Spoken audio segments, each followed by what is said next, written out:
Hello everyone, my name is Zakia Nafis, student ID 2441107 from class MNG 24B.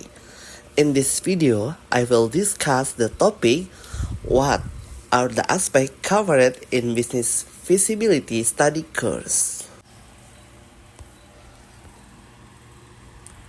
Studi kelayakan bisnis adalah suatu analisis yang dilakukan untuk menilai apakah sebuah usaha layak dijalankan atau tidak, baik dari segi keuntungan, risiko, maupun dampaknya. Tujuan utamanya adalah untuk menghindari sebuah kerugian, menentukan keputusan investasi, dan menjadi dasar perencanaan bisnis. Nah, aspek-aspek apa aja sih yang akan dibahas dalam studi kelayakan bisnis? Yang pertama yaitu ada aspek pasar dan pemasaran, yaitu menganalisis peluang pasar dan strategi pemasaran. Dan yang dibahas diantaranya yaitu mengenai permintaan dan penawaran, target pasar, segmentasi, analisis pesaing, dan strategi pemasaran seperti produk, harga, tempat, dan promosi. Intinya, apakah produk kita dibutuhkan dan bisa bersaing di pasar?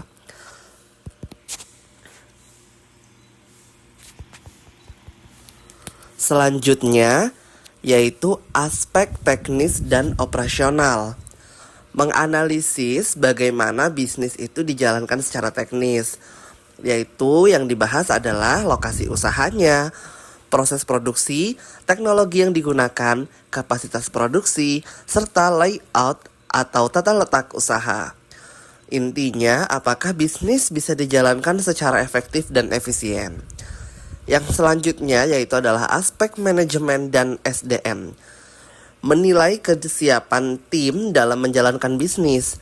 Yang dibahas yaitu struktur organisasinya, kualifikasi tenaga kerja, pembagian tugas, sistem manajemen. Intinya, apakah tim mampu mengelola bisnis dengan baik. Selanjutnya yaitu aspek hukum atau legalitas. Menilai apakah bisnis sesuai dengan hukum yang berlaku, seperti perizinan usaha yang meliputi NIB, SIUP, dan lain-lain, badan bentuk usaha, seperti CV, PT, dan lain-lain, serta kontrak dan perjanjian. Jadi, apakah bisnis itu legal dan tidak melanggar aturan. Selanjutnya yaitu aspek keuangan, yaitu menganalisis kelayakan dari segi finansialnya, seperti modal awal, biaya operasional, proyeksi pendapatan, dan juga analisis kelayakan seperti NPV, IRR, payback period. Jadi apakah bisnis itu menghasilkan sebuah keuntungan. Selanjutnya yaitu aspek lingkungan dan sosial. Menilai dampak bisnis terhadap lingkungan dan masyarakat. Yang dibahas adalah dampak lingkungannya, tanggung jawab sosial, dan penerimaan masyarakat sekitar. Jadi intinya, apakah bisnis membawa dampak positif atau negatif? Kemudian, ada juga meliputi analisis SWOT, yang meliputi kekuatan, kelemahan, peluang, dan juga ancaman. Dan ini sangat penting sekali ternyata guys untuk digunakan dalam strategi bisnis. Dan ini saling berkaitan juga dengan aspek-aspek yang kita telah bahas sebelumnya. Kemudian risiko dalam bisnis seperti risiko pasar, risiko keuangan, risiko operasional, dan risiko hukum. Jadi solusi manajemen risiko yaitu perencanaan dan antisipasi. Studi kelayakan bisnis dalam dunia nyata itu seperti apa sih? Contoh sederhananya seperti usaha minuman nih.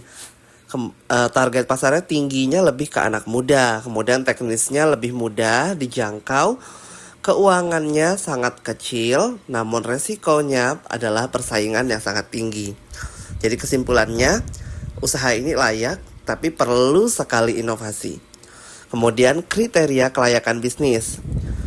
Bisnis itu dinyatakan layak jika menguntungkan, artinya sebuah usaha yang dijalankan harus menghasilkan sebuah profit atau keuntungan. Lalu bisa dijalankan atau teknis, artinya usaha tersebut mampu bekerja secara efisien.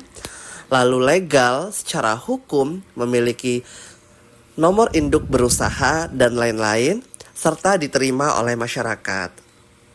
Jadi kesimpulannya, studi kelayakan bisnis itu adalah sebuah pondasi sebelum memulai usaha. Semua aspek harus dianalisis secara menyeluruh. Keputusan bisnis harus berdasarkan data, bukan hanya intuisi. Bisnis yang baik itu bukan hanya yang menghasilkan sebuah keuntungan saja, tetapi yang direncanakan dengan matang sejak awal. That's all for this video. See you in the next one.